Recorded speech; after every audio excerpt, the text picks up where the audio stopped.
여러분 안녕하십니까? 머니볼의 문화일보 야구기자 정세영입니다. 제 옆에는 안녕하세요. 스포츠월드 이혜진 기자입니다. 네, 마이크가 제대로 켜져 있는지 확인했습니다. 자, 이번 영상에서는 코로나19 시대 아주 쉽지 않은 외국인 선수 교체에 대한 이야기를 해보겠습니다. 이번 영상에서 지금 외국인 교체를 고심 중인 구단들이 있는지 체크하고 외국인 선수가 쉽게 교체가 될 수가 있을지 이렇게 전망해보는 시간을 갖는데요. 일단 최근에 좀 황당한 뉴스가 저한테는 좀 황당한 뉴스였는데 메이저리그의 맷 하비 투수죠. 한국에 올 수 있다고 해서 화제가 됐죠. 얼마 전까지 화제가 됐던 것 같은데. 네, 뉴욕 포스트가 지난 7일이었죠. 하비가 한국에서 야구 경력을 살리고 싶어한다. 한국에서 복귀 시도를 하고 있다면서 에이전트인 스캇 보라스 측에서 KBO 리그 구단에 하비의 영입 여부를 문의했다. 이렇게 보도를 했습니다. 제 옆에 보시는 저 분입니다. 예. 네, 하비는 메이저리그에서 7시즌 통산 145경기에서 44승 49패, 평균 자책점 4.04를 기록했습니다. 2013년 내셔널리그 싸이 영상 투표 4위에 올랐으며 2015년에는 매치 월드시리즈 준우승을 이끈 주인공입니다. 아무래도 저 커리어가 이제 저희가 이제 정점이었고 저 이후로 2015년 이후 그러니까 최근 3년 동안은 거의 뭐 보여준 게 없는 그런 투수로 알고 있습니다. 이게 저는 좀 이걸 듣고 나서 이거 전형적인 좀 약간 간복이다. 그러니까 뉴욕 포스트에서 저렇게 보도가 되면서 미국 내에서도 하비가 놀고 있었네? 라고 이렇게 나올 수도 있고, 그리고 하비 선수가 실제로 뛸 마음이 있는지는 모르겠어요. 없어요. 저는 제가 봤을 때는 그냥 한번 KBO 리그가 뭐 대만에 이어서 전 세계에서 하고 있고, 이게 두 번째로 하고 있고 또 뭐 ESPN에 중계된다고 하니까 아무래도 이 한국 KBO 리그를 좀 이용한 자신의 그 현재 근황을 알리기 정도가 되지 않은 것 같습니다. 물론 이거는 그냥 이제 여러분께 이제 제 느낌을 말해준 거요. 실제로 쉽지 않은 이유가 있습니다. 이제 가장 큰 것이 연봉인데요. 이혜진 기자, 지난해 하비 선수의 연봉이 얼마게요? 제가 살짝 검색을 해봤지만 선배께서 말씀을 해주시죠.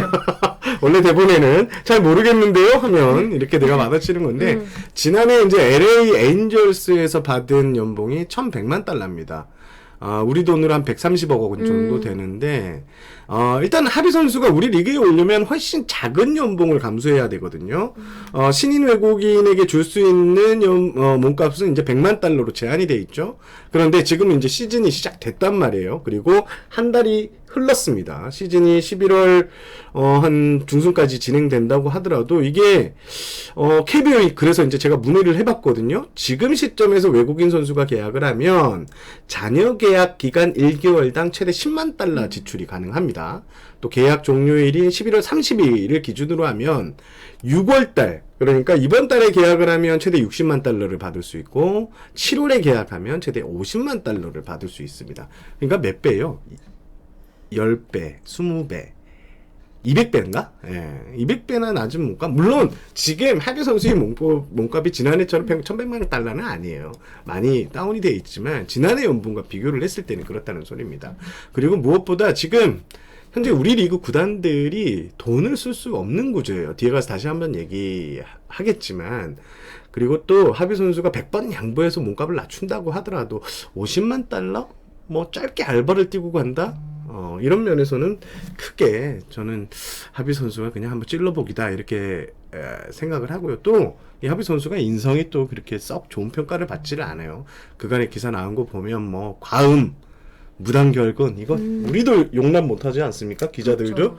예, 그 술 많이 먹는 기자님들도 또 원정 중에 다른 지역으로 넘어가 파티에 또 참석하는 뭐 이런 논란을 일으켰는데 사실 우리 리그는 인성을 엄청 중시를 하잖아요, 그죠? 예. 그렇죠. 아무래도 팀워크를 되게 강조하는 또 문화가 있기 때문에. 그렇죠. 기사에는 한 2개 구단 정도가 접촉했다고 하는데 제가 체크한 구단들 아무래도 이 외국인 선수 교체 가능성이 있는 구단들이겠죠? 아무도 관심이 없었습니다. 한 구단에서는 하비 선수가 오면 이태원에 좀 자주 갈 것 같은데 이거 쉽게 계약하지 힘들 것이다 이런 얘기도 했었습니다.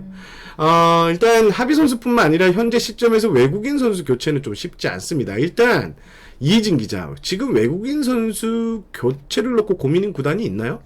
네, 꽤 많습니다. 아, 그래요? 꽤 많아요? 네, 어. 일단 SK와 삼성, 키움, 뭐 하나 요 정도가 가장 먼저 생각이 나는데요. 일단 SK는 에이스 역할을 기대하며 데려온 닉 킹엄 선수가 5월 12일 잠시 LG전 이후 팔꿈치 통증을 호소하며 아직까지 경기에 나서지 못하고 그렇죠. 있습니다. 삼성도 1선발 역할을 기대했던 라이블리가 5월 23일 8주라는 장기 부상으로 전력에서 이탈을 했고요. 또 키움 에이스 제이크 브리검도 지난달 22일 롯데전 이후 등판하지 못하고 있습니다. 네. 키움의 경우 외인 타자 모터는 이미 방출이 된 상황입니다. 그렇습니다. 여기에 부상은 아니지만 극심한 부진 때문에 고민하는 경우도 있는데요. 네. 하나는 외인 타자 호잉이 참 고민입니다. 호잉은 올 시즌 29경기에서 타율 2할 1위에 머물고 있습니다. 그렇죠. 홈런을 4개 때려내긴 했는데 타점이 14개밖에 되지 않습니다. 또 볼넷을 7개 골라내는 동안 삼진은 29차례나 당했다고 하네요. 아무래도 네. 좀 선구안이나 전력 분석을 많이 당한 것이 아닌가 이런 생각이 듭니다. 뭐 지금 이들 구단들이 우리는 외국인 선수 교체하겠소. 키움의 그 모토 선수를 제외하고는 그렇게 구체적인 입장을 가진 건 아닙니다. 일단 삼성 같은 경우에는 라이블리는 교체는 없다고 못을 박은 상황이고, 키움도 브리검 선수가 7월 초까지는 온다고 해요. 오고 나서 오는 것에 좀 기대를 하고 있고, 타자는 키움의 경우 좀 이제 상황이 좀 복잡하게 됐어요. 여러분 이제 15일, 그러니까 오늘 기사를 보시면 페게로 선수와 이제 협상이 불발됐다 이런 기사가 나왔는데, 계약 직전까지 갔다는 거는 사실과는 조금 잘 다른 내용이고요. 그럼 관심은 있었던 건 맞나요? 그렇죠. 이게 오늘 그 페게로 선수 협상은 지난주 일이라고 김치현 단장이 얘기를 하더라고요. 일단 알아보는 단계였고, 먼저 저 에이전시 쪽에서 페게로 선수가 이런 사장이니 좀 알아봐달라 했는데, 여기서 이제 에이전시 쪽에서 약간 양다리를 좀 탄 상황, 그것도 좀 표현이 이상한데, 하여튼 좀 그렇게 에이전시에서 좀 일이 꼬였던 것 같습니다. 그리고 키움 같은 경우에는 김치현 단장과 아까 통화를 했는데, 이번 주 내로 외국인 타자 계약을 거의 한다고 이렇게 못을 박더라고요. 자신감 있게 얘기를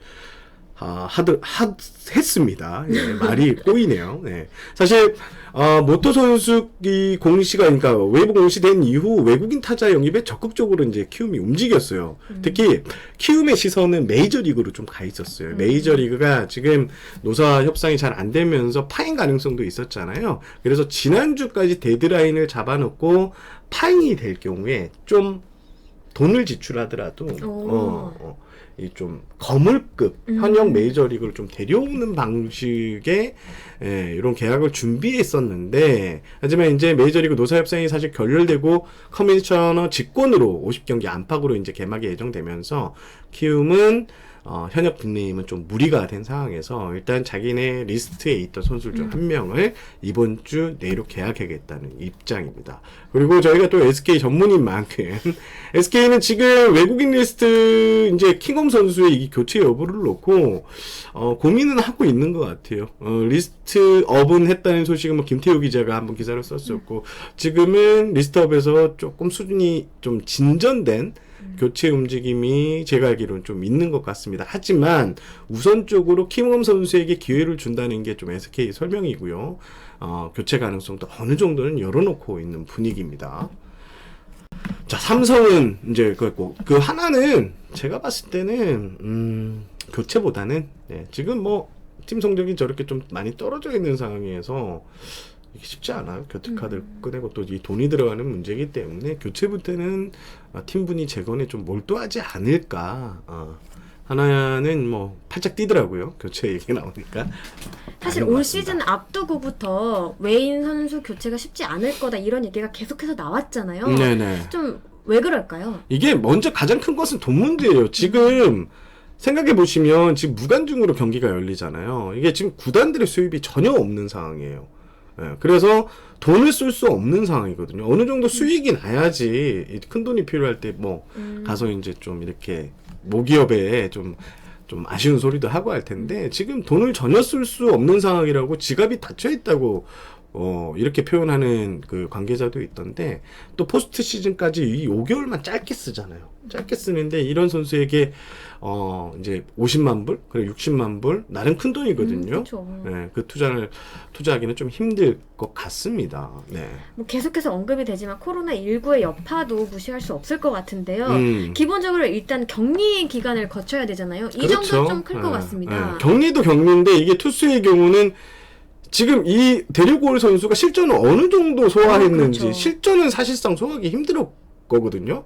불펜 피칭하는 정도인데 데려와서 2주간 기다리고 또 몸을 만들어서 하면 첫 번째나 두 번째 등판은 투구수가 60개 내외로 제한이 될 가능성이 높아요. 그죠? 그럼 100개를 던지는 선발 투수의 임무를 할 수 있는 시점은 지금 데리고 온다고 해서 8월이 넘거든요.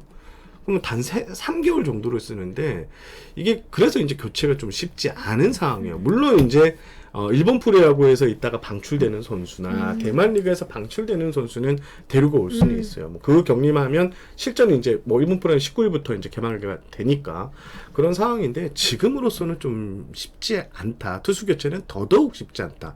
반면 타자의 경우는 좀 괜찮대요. 투수보다 이게 경기 몇 경기만 좀 적응하면 실전이 기량이 나올 수 있으니까 아무래도 적응이 좀 더 용이하다는 얘기는 컨디션 들었는데, 올리기가 좀 용이하다고 합니다. 그렇다면 아까 언급된 선수 중에 호잉 선수는 교체 가능성이 있는 아까 건가요? 얘기했잖아요. 안 돼요. 안 할 것 같아요. 왜냐면 5강 진출이 사실상 좀 힘들어진, 뭐 물론 108경기에서 어떤 성적을 낼지는 모르겠지만 지금 하나의 전력을 봤을 때 5강 진출이 힘든 상황에서 굳이 하나에서 돈을 쓰려고 할까?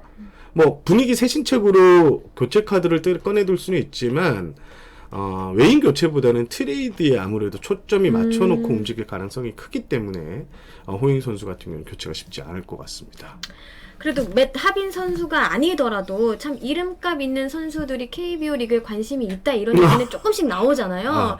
좀 그래도 관심을 좀 둘 만한 투수들이 있지 않을까요? 일단 뭐 프리그 선수라든지 이런 선수들은 좀 액션인 것 같고요. 실질적으로 나 갈게!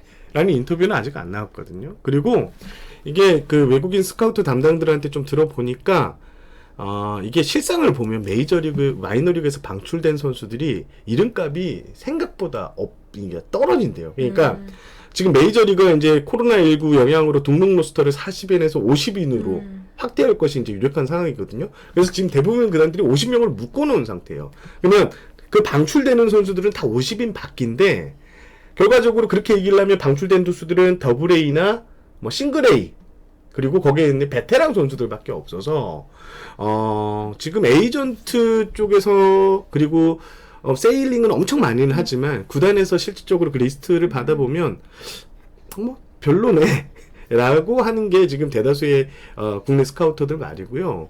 그리고 지금 아까 말씀드린 대로 이 선수가 어떤 몸 상태를 가지고 있는지 모른대요. 그렇죠. 실전을 저희가 못했으니까. 또 미국 가서 체크하기도 좀 어려운 상황일 그렇죠, 수도 있고. 그렇죠. 그러니까 불펜 피칭만 보고 이게 불펜 피칭이랑 실전 피칭이랑 완전 다르거든요.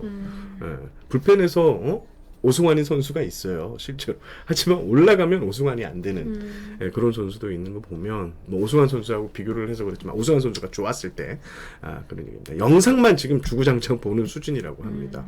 사실상 코로나 사태가 쉽게 가라앉을 것 같지 않잖아요. 그렇다면 그렇죠. 앞서 얘기한 것처럼 올 시즌에는 현 외인 선수 체제로 그대로 갈 가능성이 높다, 이렇게 좀 결론을 내려지는 건가요? 그러니까 그 말이 맞고, 저는 그렇게 맞다고 생각하고, 물론 교체는 있을 수 있습니다. 당장 뭐 키움 같은 경우 이번 주에 교체한다고 하니까. 근데 이게 더 큰 문제는 올해가 아니고 내년이에요. 아예 지금 내년에도 코로나19가 이혜진 기자 말대로 이제 쉽게 가라앉지 않게 되면 깜깜이 선발이 진행돼야 되거든요. 그러니까 이 선수에 대한 실전 데이터가 엄청 작아요. 그리고 아무래도 메이저리그가 50경기로 개막한다고 하면 백업 선수들이나 그 뭐 6선발 이게 필요 없게 됐잖아요. 경기 수가 작으니까 단축적으로 운영하면 되니까, 실질적으로 막 162경기 체제에서 뭐 6번째 선발, 7번째 선발 그런 선수들을 보면서 우리가 데이터를 입수하는데, 마이너리그 경기는 거의 취소된 상황이고 메이저리그 경기도 50경기로 축소되면서 실질적으로 KBO 리그에 올만한 선수들을 실전 경기를 보기는 좀 힘든 상황이죠. 그래서 지금 올해 지금 예상을 해보면 내년에 외국인 선수들은 재계약률이 상당히 높을 것 같습니다. 올해 같은 경우에는 아마 15명이 계약이고 재계약이고 나머지 15명은 신인 선수들, 외국인 신인이었는데 내년에는 그 좀 이유가 되지 않을까, 이상이 되지 않을까, 재계약률이 한 20명 이상 되지 않을까, 그런 얘기를 좀 많이 나오고 있더라고요. 그렇습니다. 지금 뭐 여러 가지 사항을 좀 보면 올해도 선수 교체도 투수 쪽은 사실상 좀 쉽지 않고 타자 같은 경우에는 좀 상대적으로 좀 수월하지만 쉽게 지금 교체 카드를 꺼내둘 수 있는 상황은 분명히 아닌 것 같습니다. 일단 돈이 없기 때문에 돈이 가장 중요합니다. 야구는 비즈니스입니다. 프로야구는요. 그렇습니다. 오늘 외국인 선수 교체와 관련해서 이런저런 얘기를 해봤는데요. 예, 야구를 보는데 좀 더 도움이 되셨으면 좋겠습니다. 지금까지 원예볼의 진행자 문화일보 야구 기자 정세영이었고요. 제 옆에는 스포츠월드 이혜진 기자였습니다. 시청해주셔서 감사합니다. 감사합니다.